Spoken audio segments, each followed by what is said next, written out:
The no boot device found, boot device not found, or exiting PXE ROM error means your Lenovo laptop can't find a valid operating system to start.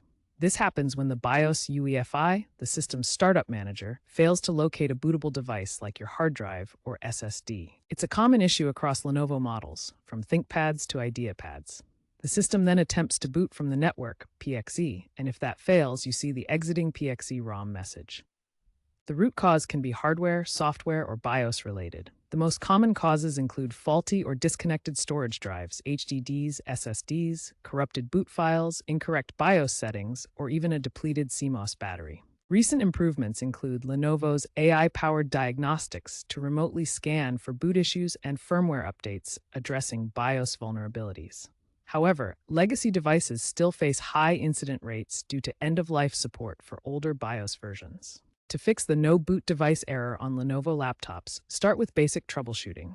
Restart your laptop and access BIOS or UEFI settings by pressing F1, F2, or Del during startup. Once in BIOS, check the boot order to ensure your primary hard drive or SSD is listed first. Try resetting the BIOS to its default settings to resolve configuration issues. If the problem persists, inspect the hardware.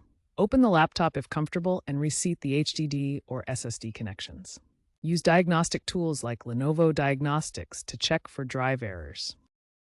For Windows systems, boot from a USB recovery drive and run bootrec/fixmbr in the command prompt to repair the boot sector. If you don't need network booting, disable PXE in the BIOS settings. Ensure firmware is up to date, as updates can fix boot issues. As a last resort, consider hardware replacement if the drive is faulty.